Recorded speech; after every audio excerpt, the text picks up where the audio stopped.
नमो नमः बच्चों। इस वीडियो में हम पाठ 11 है एकादश है पाठ समय प्रिय है। इस पाठ की अनुप्रयुक्त व्याकरण में संधि और संधिच्छेद यह प्रश्न करेंगे। हम इस पाठ के 4 उदाहरण कर चुके हैं, ज्ञानात जमा ध्यानम तक। ठीक है, यहाँ क्या किया था, तय के स्थान पर द का प्रयोग किया था तो बन गया था ज्ञानाद ध्यानम। आज हम इससे आगे के जो उदाहरण हैं उनका अभ्यास करेंगे, जहाँ 4 शब्द दिए गए हैं। अब हम क्या करेंगे, पहले 2, फिर दूसरा, तीसरा और फिर तीसरा और चौथा, इन्हें ऐड करते जाएंगे। सबसे पहले देखो, अभ्यास से जमा अपी, पहले पद के अंत में ए है और दूसरे के प्रारंभ में ए, तो ये प्रकृति भाव संधि का उदाहरण है। तो देखिए कैसे करेंगे। अभ्यास से जमा अपि, पहले के अंत में यदि ए हो और दूसरे के प्रारंभ में ए, तो क्या होता है, पहला पद एज इट इज़ रहता है और दूसरे का जो स्टार्टिंग अ है उसके स्थान पर अवग्रह का चिन्ह लगा दिया जाता है। तो देखिए क्या बनेगा,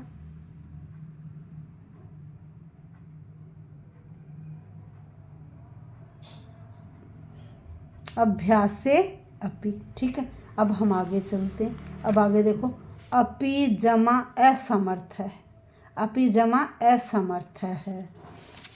तो क्या है, अपि का ये है और जमा असमर्थ है।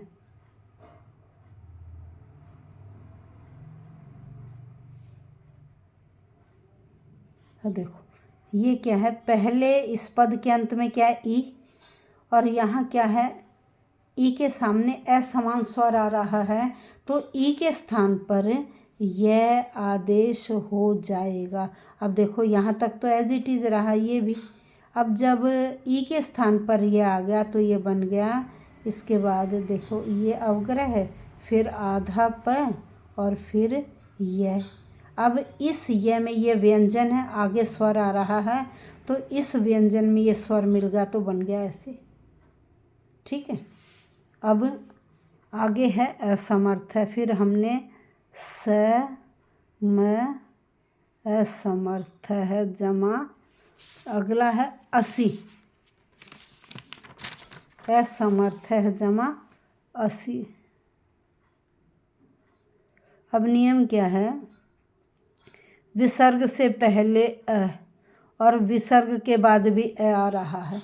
विसर्ग से पहले थ में अ मिला हुआ है और विसर्ग के बाद अ, तो ऐसे में क्या है, विसर्ग संधि में विसर्गों के स्थान पर ओ हो जाता है। क्या हो जाएगा, ओ,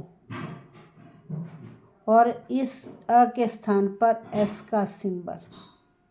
अब देखो सारा ये इकट्ठा करेंगे कैसे, अब इकट्ठा करेंगे कैसे, अ भ्या से ये आ गया, फिर ये प स म, अब विसर्गों की जगह ओ हो गया, समर्थो, और इस ए के स्थान पर अवग्रह आ गया, आगे का जोड़ दिया, समर्थो असी। ये हमारा बन गया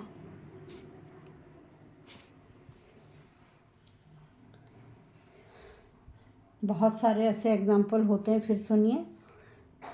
सबसे पहले था अभ्यास से जमा अपि। ठीक है, हमने प्रकृति भाव संधि में क्या किया, दोनों को जोड़ दिया और अ के स्थान पर अवग्रह का चिन्ह आ गया। अब उससे आगे शब्द था असमर्थ है, अब इन दोनों में संधि की, तो यहाँ इस पद के अंत में ई आ गया, सामने असमान स्वर आ रहा है, तो ई के स्थान पर यह आदेश हो गया, तो ये बन गया ऐसे प्य समर्थ है। फिर आगे था इसके आगे असी। अब यहाँ देखो, विसर्ग से पहले अ, विसर्ग के बाद अ, तो विसर्ग के स्थान पर ओ हो जाता है और इस ए के स्थान पर अवग्रह का चिन्ह हो जाता है, तो हमारा शब्द बन गया अभ्यासे प्य समर्थोसी। अब आगे चलिए अगला, मान अपमानयो हो, भाई सीधे सिंपल 2 शब्द हैं, मान जमा अपमानयो हो, और ए मिलकर आ बन गया, मान जमा अपमानयो। अब ये देखिए यहाँ भी ए और यहाँ भी ए और ए मिलकर क्या बनता आ। तो ये बन गया आपका माना मानापमानयोः। नेक्स्ट देखिए मत जमा योगम आश्रित है। अब यहाँ क्या है, तय के स्थान पर तृतीय वर्णादेश हो जाएगा मद। मद योगम आश्रित है, आ में मिल जाएगा मद योग माश्रित है। तय के स्थान पर दयादेश मद योग माश्रित है। ये बन गया आपका मद, द हलंत रहेगा, योग माश्रित है, मद योग माश्रित है। नेक्स्ट देखिए शुचिर दक्ष है। दो शब्द हैं, एक शुचि है और एक दक्ष।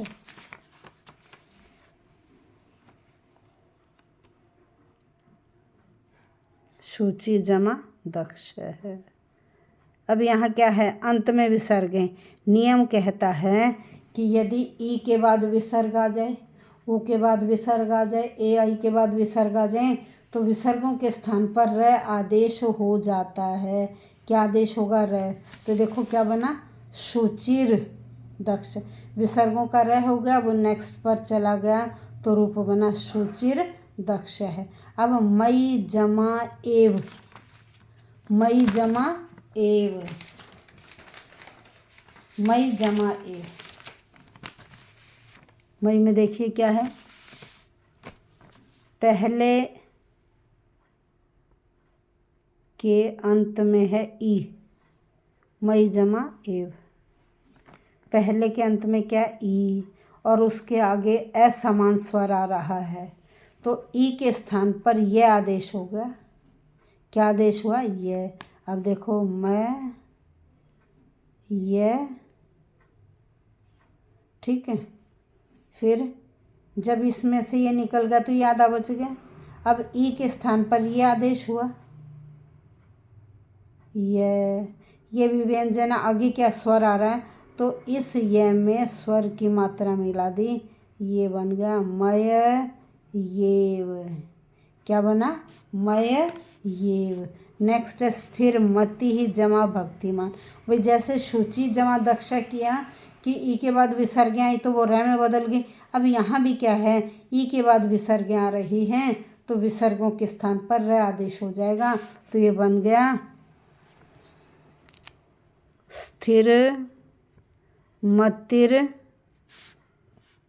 मतिर भक्तिमान। भाई इसके बाद जो विसर्गें थी उसके स्थान पे र आ गया और वो र चला गया भय के ऊपर। स्थिर मतिर जमा भक्तिमान, स्थिर मति ही जमा भक्तिमान। देखिए ई के बाद विसर्गें हैं तो नियमानुसार विसर्गों के स्थान पर र हो गया और वो र जो था उसका ऊर्ध्वगमन हो गया, तो वो भय के ऊपर चला गया, रूप बना स्थिर भक्तिमान। ये थे हमारे पाठ 11 के संधि और संधि छेद के उदाहरण। बच्चों समझ में आ गया होगा। प्रतिदिन आपके लिए भेजी जा रही इसी तरह की वीडियो बना के आप इन वीडियो का ज़्यादा से ज़्यादा फ़ायदा उठाइए। धन्यवाद।